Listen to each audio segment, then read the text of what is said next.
Movies. The average person can be inspired by them. They can make us laugh. Movies can keep us on the edge of our seat, and so much more. Maddie's Movie Mix is a podcast for movie enthusiasts of all kinds. Bum, bum, bum. Are you calling me a bum? Dun, dun, dun, dun, dun. You are a now, bum. Don? I like labeling people.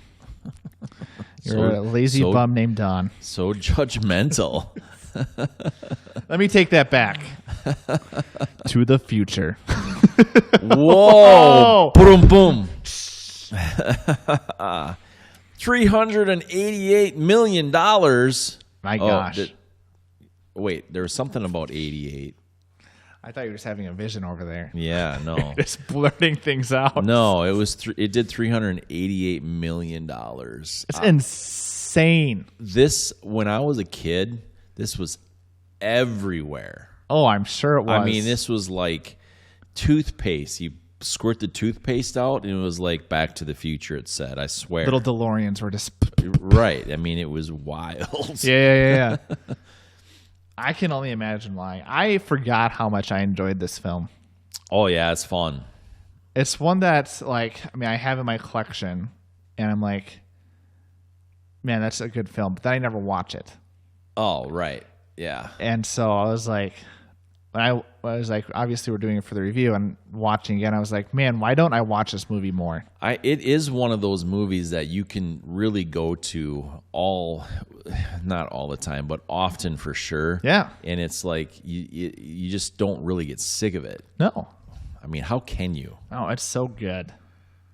I mean, isn't the soundtrack like, isn't the main song What About Love? I don't know. No, it's not. Okay. You're a soundtrack guy, I know. so I'm like, I just like throwing stuff at you. That's true. What About Love was Night at the Roxbury. Okay. You know. I don't remember that one. Yeah. I would have recognized Can You Feel the Love Tonight? Yeah, right. I mean, Huey Lewis in the News, did you like his cameo? Yeah. My gosh. A couple of them in there, didn't he? Yeah, I think so. Yeah. It was such a fun film. Oh, it's great. I mean, you could really just start at any point, and it just sucks you in. McFly. Anything going on in there, McFly? There's just not much that... It's well-paced. It is. What can you really say that's super negative? I'm like, I want to throw all that at it right now, but there's hardly anything. Yeah. I mean... Yeah, the only thing is the whole talk about the mom hitting on his son, which is apparently something that happened frequently, because that happened with Lea and Luke, too. Oh. With the good old family relations. Yeah. So no, that's true, but I guess that's when you're really nitpicking and just trying to think about it too much. Exactly. And I guess it's one of those things that they had to put that in there just because it made sense. Yeah. And the title doesn't really make sense. No. Kind of. But not really. Overly. The only time you go back to the future is when he goes back to 1985. Well, I guess he goes back. Well, he really goes back to the present time. He doesn't really go back to the future. Well, yeah. There you go. There's the nitpick. Well, originally, so the writers, so we have Robert Zemeckis and Bob Gale. What was it? The producers really tried to push the title be switched to Spaceman from Pluto, which I don't know if that was something based, because I know like there's that when he's in the yellow hazmat suit, so I don't know if it was like based off like the comics where that would have been the reference to the actual movie title. But they really wanted it to be Back to the Future, which I think pops way better than anything else. And eventually they do go to the future, so which the sequel wasn't initially in plans. They did the to be continued at the end of it just for kicks and giggles. They just thought it was a fun way to end it. Right. Which is crazy to me. Yeah. Like, obviously I wasn't born in 1985. And so I wasn't either. Back to the Future? I was way before that. So, I mean, it's just fun too. Like, oh man, this makes, for me, it was like, oh, it's a cheesy old thing to, like, old movie thing to do if they know the sequel's coming, is like to do the to be continued. Right. But they just did it for fun. Yeah. Which No, I was know. cool. And it exploded. I think that, I think one of the main reasons they had a lot of problems with, was it Eric Stoltz? I can't something like that. remember. The original actor, Michael J. Fox, was. Oh, right. Yeah. Yeah. So they had a lot of problems with him. I don't exactly remember. I mean, some drugs maybe, or there was just some real problems, is what I remember. And the thing is like they spent millions to reshoot the scenes that he had already done. Right. So they thought this was going to be like, we're putting all this money into it. It's going to flop. We're never going to make any money. We're never going to do a sequel. So I think the joke tied in even more behind the scenes than it's not going to be continued. Yeah. Yeah. So, well, it got rejected over 40 times when they were trying to push the story to different, producers. Right. Which that's just crazy. I mean, I've always heard the rumor of like, you just expect rejection in Hollywood. Yeah. And so, but it still amazes me of like still pushing after 40. Like after 30, I'm like, no, this is a good script. I really believe in it. So we're going to keep pushing. Like my ego, I don't think is to the point of like, if I got rejected 5 times, I'm like, okay, maybe this is not what I should be doing and go do something else. Well, it depends upon, I suppose, why you're doing it. Right. Though, if you have like a goal and a mission, it's not about the career and money. Yeah. I think that makes a big difference. That's true. Too. Yeah. And that's why a lot of things succeed. True. It's just there's passion put into it. But Eric Stoltz, he was big back then. Right. And he definitely had the following. So whether or not it would have been, as an actor, I just can't see him doing some of that comedy that, Michael J. Fox was able to do. Yeah. The chemistry also is just, I mean, we'll get to that, but I thought the chemistry between all the actors was just dynamite. So instant classic to me. Yeah. I mean, this absolutely was something that just I've watched since I was a kid. Yeah. Like, which sounds kind of weird, but right. I mean, it's cool. Yeah, it is cool. The other promising thing that I read was that in a 2015 interview, the writers have complete rights to it, and they don't plan on doing any reboots, which I think is that's good. pretty cool. Yeah, which is obviously something you do not see. In fact, Hollywood is more like, let's not have new ideas. Let's just reboot all these old nostalgia stuff. Maybe that's because of Back to the Future 3 and how that did. I don't think it did very well, did it? No, but like, do you think Ghostbusters? No, that's true. Good point. Yeah, good point. I think, yeah. So, I mean, as long as it hits some people's nostalgia, whatever, if they had an opportunity to reboot, they would. Do you think that you would want to know your future? Like Doc? No. That whole thing? I wouldn't. For what purpose would you not want to? Would I not want to? Yeah. Well, we joked about earlier how I don't like change. Right. I have a phrase that I use probably too often that it all works out. And so, what's your phrase? It's going to work out in the end. And so for me, like it's more your of phrase is going to work out in the end. You want to tell me your phrase? Well, if you would listen, it's going to work out. That is the phrase. That is the phrase. Oh, okay, gotcha. Are you sure? I think so. I think it'll work out. Or is it going to work out? But I don't know. I like the aspect of like, I don't know what's going to happen tomorrow. Like, I like the idea of if you know anything from your future of like good or bad, like what gives me motivation to do anything now? No, that's really true. Or it could give you a lot of motivation to do it now, right? Like, I mean, that's kind of two ways to look at it, I guess. But yeah, no, I think my personality would lean more towards, well, again, I know what's going to happen. So whatever is going to happen in between, it's going to work. I mean, it's going to get to that point. Yeah. And then there's the whole time space continuum thing of like, if I know the future, if you run into your former self, that's right. Tell them to run away. I don't know. It's time travel is always just a tricky tunnel to go down. Real. That's why it's so tricky. That's right. Yeah, my future self is actually in the back room. We're doing it. So in the future, we build a back room. Yeah. Nice. Yeah, that's right. So it's the reason I didn't like the Back to the Future. Time travel works great. It makes sense. I mean, you don't have to think about it too much. And that's usually how I feel time travel works best, is when you don't have to think about it. Mm-hmm. I hated Avengers Endgame. Yeah. Because I knew I didn't like do spoilers, but with how Infinity War ended, I had a pretty good guess that the only way they're going to fix things is doing time travel.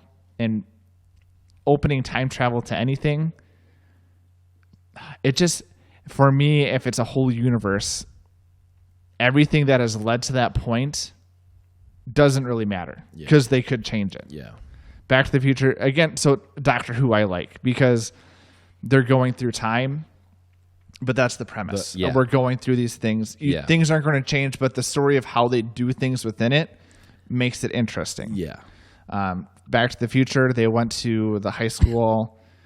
It obviously kind of affected things in the future. I mean, obviously affect things in present time, but again, I didn't think about it too much just because it was a good story. Right. Totally agree. Would you want to know your future? There are certain things I would want to know. Yeah. And a lot of things, probably not necessarily my future specifically, but you know, how my future might relate to someone, you know, else, I guess. That's always, you know, that's something that you think about a little bit. Like, how is this action going to affect the way Tyler and I communicate in the future? Or, you know what I mean? Like, I think stupid, weird little things like that. Right. Is what I would think I would like. Yeah, and I think too, like I'm not interested. Said that the wrong way. Take it back. I think it'd be more like people I care about. There's just the satisfaction of like hopefully knowing that they're going to be okay in the end. Like those future things of like would be interest. Like, what's the end though? Then I don't mean to get all into philosophy or whatever, I guess here, but what's the end then? Right? Like, you know, that also has to kind of be determined. Right. Because is the end death, or in the end they'll be okay because they broke their leg and you know what I mean? Right. Like, what's the end then? Yeah. So that the end of the means. Right. So you had mentioned you kind of liked the way the actors got along. This is one of my lower scores. It was so cheesy. It was cheesy, and it was like I've mentioned this before, and the way I look at it and view it is when they're doing these scenes, those pauses where it almost seems like they're looking for the approval. Yeah. Like, did I do that good? Right. You know, wag my tail. And, that's right. You know, and so there was a lot of that. I thought that it seemed some of them were possibly written in because of Doc Brown, you know. Yeah. But there was so many of those that I just caught that seemed to me like too clunky, not actually like planned. Right. So 4-0. Okay. I thought Christopher Lloyd and Michael J. Fox worked well together. Yeah. I thought it was a fun relationship too. I mean, it's a weird, again, if you start thinking about it, it's a weird relationship, but it's still fun that it worked together. I think I read something of like Marty was actually working for one of the scripts was that Marty was actually working for his character, which I thought would make complete sense to where the story is going. Yeah. And so I like that. I like the cheesiness of it. There were some spaces in it, absolutely. But for me, I felt like... So this is probably one that's weird because normally I judge older movies like... I think that's stupid. Like when we did Dune, I was like, this is just obnoxious. Yeah. But for this one, I was like... Very close to the same time frame. Right. Like, well, it's 1 year. I was like, we almost did another 1984 movie. Right. 1 year off. But I really enjoyed that. I thought it didn't throw me off too much. Okay. So I gave it a 4.4. It was a pretty well put together town. Yeah. Which I don't think is realistic. No. But I thought it was cool. It was a fun place to go to. Yeah. The clock tower. You're talking all the miniatures they made? The miniatures. Like the miniature town that they did? Are you talking about where... Yeah. Sorry, I didn't get time to paint all the buildings. I thought that. I thought that was... I had that under cinematography. I was going to talk about that. Like, what... He's a mad... Like, I would assume he would be classified as more of a mad scientist. Right. Clearly, he was excited that his invention of time travel worked because none of his other inventions did. Well, the whole... Again, costume design, that's the whole mind reading thing was like, that is such a cool contraption. Glad it doesn't work because I can only imagine people wearing that around. But going back to the miniature towns, filming locations, side tangent, the mad scientists of like, why did they need to have a miniature map of how this is going to work with a wind-up toy and, the clamps to get the electricity to go through? Because obviously this little toy is not going to go through time. Right. So it was a great illustration point of like this, you could get set on fire. Yes. The filming locations were fun. I liked, again, I don't know if this is fully filming location. It ties into choreography and just the storytelling in general of, it used to be Twin Pines, but then when he cut out the tree, it was Lone Pines. Yeah. Which I thought that was just a fun, congruent those story. Puns and the things they thought about. Yeah. Because they could have, like, obviously it was intentional that the tree got ran over for the story, but they could have just easily crash land straight into the barn. That never would have been on the story plot at all. Right. But they did that, and then they paid attention to the detail, which I just thought was really cool in general. Especially for a film like this with the budget that it had. Yeah. And, And again, I don't know. I think movies did pay attention to those. Like, I'm still working on reviewing the older movies and paying attention to those details, which has been fun to do. Mm-hmm. But I feel like it was something in older films they didn't pay attention to as much. They were just trying to get to one point A to point B and just tell the story without really thinking what's going on in the background. Yeah. And again, for this only having a $19 million, I mean, that's a lot for the time, but still they're paying attention to the detail, which is cool. Yep. I liked the new and the old. So when they went back to was it Lion Estates or something like that? Yeah, something like that. Yeah. I liked how they had that in pre-development. Yeah. So those attention to details, I ended up giving it a 4.2. Okay. Again, it was cheesy. There's no town that's put together that well. Yeah. So it kind of docked off, but I also kind of enjoyed it. So sure. For me, so they didn't do a lot of different locations. It was all kind of the same. Well, again, circle and yeah. The high school was the same, just different time periods and stuff like that. Yep. But because it was the same and the different fun things that they did with it, that definitely bumped my score up. Yeah. So I gave it a 4.4. It wasn't great, but it wasn't bad, clearly. Yeah.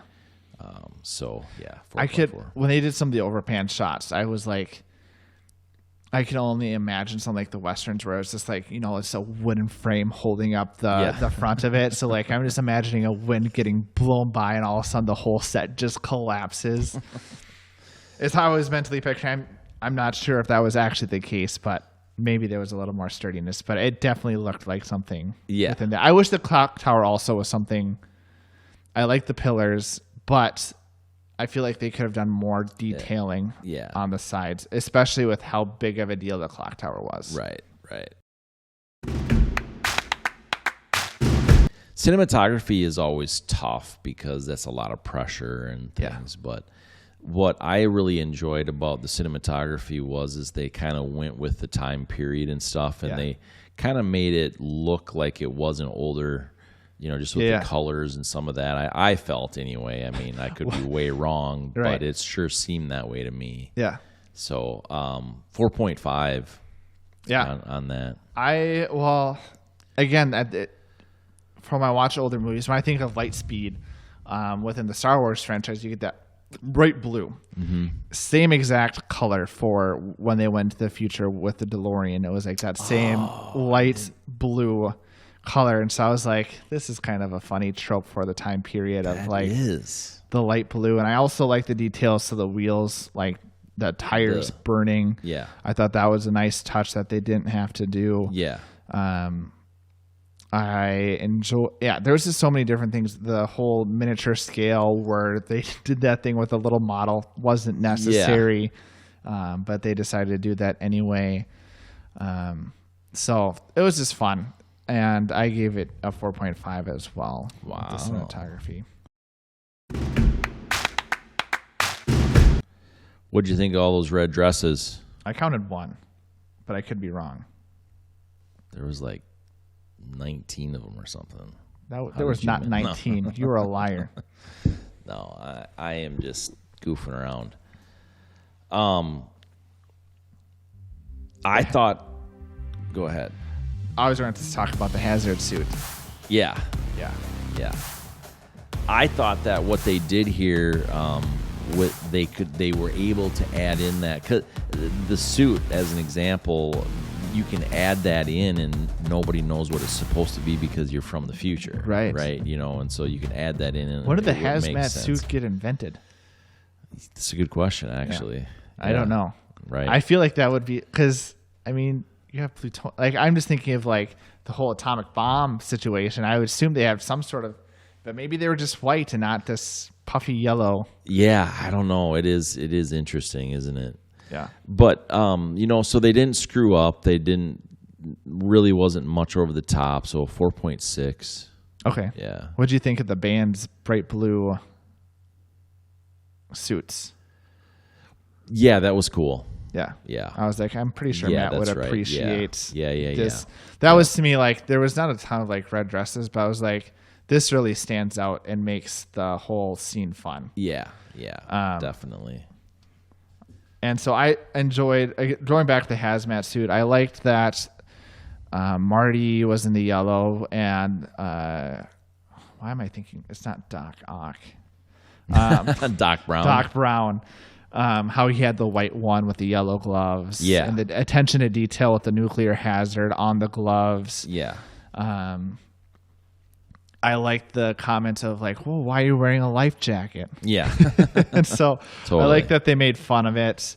There was the poofy dress. There was the Letterman jackets. And so I really enjoyed the costume design overall. They made fun of old tropes, but they also made fun of current culture and what we wear, because I think it's a thing to think about. Like, what I'm wearing today will probably look obnoxious in 10, 15 years, and people are going to judge it. So I'll give you 10, 15 minutes. That's fair. So I gave it a 4.8. I really enjoyed. I don't know what else they could have really done with the costume design. I like the DeLorean. Yeah. Obviously, it didn't actually pan out in real life, but it was a cool futuristic car. Right. And I remember, I think something I read, they add the DeLorean because it actually was a vehicle that was sold for a very short period of time. Yep. They sold the add-on so you can make your car the Back to the Future one, which the model kits, I think. Right, which is pretty wild. I'm just getting excited. You also gave it a 4.6. I gave this one a 4. No, also meaning I gave cinematography a 4.6. Oh, okay. Sorry, yeah. So I have 2 4.6s. Copycat. Yourself. I know. It's just the way it is. But it a lot of fun.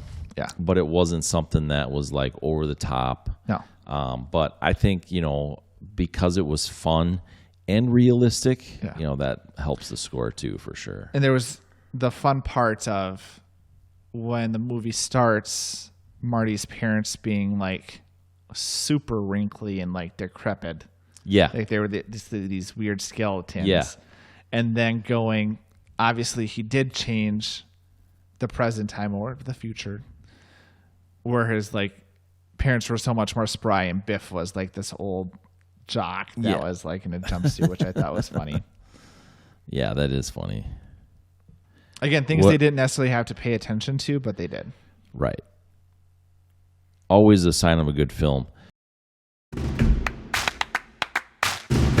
Score. You can't get, I mean, it's impossible to do a perfect score. Yeah. But my mind is like, this is almost a perfect score. Yeah. Right? Because it's so good. So good all the way around. When he starts driving and like getting out to that top speed and you got the dun, dun, dun. Yep. And it's like almost at the same point, it sounds like a sci-fi. Like that's what you hear in sci-fi is those tunes. Do do do do do do do do do do. Like it sounds very similar but different. Yep. Hit songs. How many hit songs were on this? Johnny Be Good. So 4.9. Oh, nice. Yeah, I figured you'd like that one. Yeah, in the Mr. Sandman. Yeah. Welcome, Mr. Sandman. I always not the Metallica. No, right. Do do do do do do do do do do do. Yep.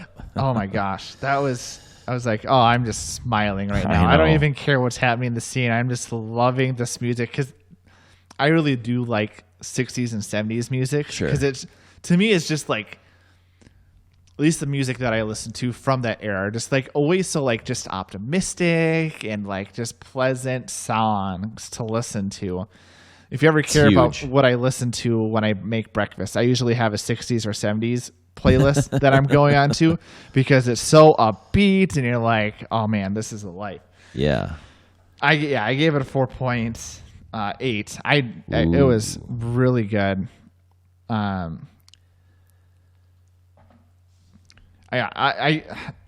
don't think I've ever given anything a 4. Getting to the 4.9, 5.0, like it's just really hard. Yeah, it is to get to those areas. Yeah. And so because it stood the test of time, basically, that's why I did it. Like this really stood the test of time. Yeah, this song has been like the theme has been stuck in my head all week, and I hadn't thought about this theme song for a while. Like there's music just constantly gets stuck in my head. And so it ranges quite frequently in mattering on how my day is. But I haven't had this song, the theme song, stuck in my head for a while. But it's been there all week, and it's been a good time. Yeah, it is a good time. He rated skateboards. Yeah. What are you doing to my... What were those called? Were those... I think I had... The scooter? Well, not this. Yeah. Was it just a scooter? It wasn't. Yeah. I don't know why I had like box car stuck in my head. A 4-wheel scooter is what it was. Yeah. Just takes that off and skates away, goes behind a car. Yep. So I'm assuming that became more popular and more dangerous for people after this movie came out with skateboards, that people trying to go in. Yeah, I imagine so. I mean, I can only imagine kids getting inspired and not like, oh, that could be dangerous. Right. Totally. Entertainment value for me was a 4.8. It was just you it holds up. It exactly holds up. It's you can't get any better film. Right. You can't get any better. Wait, I'm that old? I'm not that old. 1985. Oh, it's 37. Am I that old? Oof. 85. Yeah, it's 37. Sorry, not quite 40. I am that old. I am that old. I only slightly over-exaggerated. I rounded up. 50 years. So it's just every time. Yeah. Love it. Well, again, we think about like Ghostbusters or Dune, which again are sci-fis. Yep. Again, this one was simpler compared to those. Like there wasn't ghosts or they're going out to outer space, but still there's those sci-fi themes of going, like they had to get the car details, the lightning strike to hit the car into superdrive to be able to hit that 88 and the time travel again. It could have been so much cheesier. It could have been so much worse, but it was so good. And I watched and I was like, this holds up. It really does. Nothing looks too out of date besides technology, but that's just going to happen. Yeah. How do you think they did? I was just trying to think about the technology that they would have used in stuff too. So 1985. So we would have had Ghostbusters they kind of invented, I think, a few things in that, didn't they, in 84? Certainly Dune did. Star Wars would have. Star Wars was huge. That got the whole LucasArts thing going, and they really reinvented how CGI is done. Right. And so I'm trying to think of, they definitely took advantage of some of the things that were happening, but did they come up with anything? And I'm thinking here, like, to me, the soundtrack is what really this was it. The design too, like you think of the logo. And Top Gun, I guess that was competed. Yeah, was that 86 though or 87? Maybe? I'm not sure, but yeah, I remember those two like competing against each other. Yeah, for good reason. They're pretty different too, but still they're different. Very good on both ends. Yeah. Which Top Gun is coming out this year too, isn't it? Maverick. Yes. Man, there's a lot of movies coming out. Good year. But yeah, I don't know. There's this. I think the thing they were blessed with is that it was sci-fi themed, and so they did CGI and did it well in the parts that they needed it, but they didn't need it a ton. No. And so I think they really focused on those moments. Again, when the car was going really fast and lightning strike. Yeah. But other than that, they kept it really practical, which I think helped it to not age. Right. So. Yeah, good point. I gave it a 4.7. Okay. And again, lots of fun references from both eras when they were back in time, current in time. Yeah. There was just references all around. And Marty is just a fun character. You got Biff, who's just an obnoxious character, and even like his dad George. He's a creepy guy. He is a creepy but guy. Then I was like, so one of the things I noted was that he was a peeping Tom. That's kind of creepy. Like, that's not ever talked about, like, Dad, what were we doing spying on Mom, like, before you guys were dating? But then you look at the mom character, Lorraine, and really she does the same thing. Yeah. I was like, never mind, they're made perfect for each other. Right, exactly. Yep, totally. 4.8. I was a 4.9. Oh my gosh. I mean, again, it's hard to, other than that acting chemistry, really, it's hard to take this one apart. No. And again, like, it's a movie that I was like, why don't I watch this more? Yeah. I agree. Pleasantly surprised. Yep. Every time I watch it. Yep. Definitely holds up. See you next time. Hammer the share button. Go ahead and hammer out a comment to us. Go ahead and hammer the like button. Go ahead and hammer the subscription button. Go ahead and hammer the notification bells, because you know what? That's the best way you can support us. We appreciate it. Okay, so I'll see you later, huh? I'll give you a call. So it's done. It's done.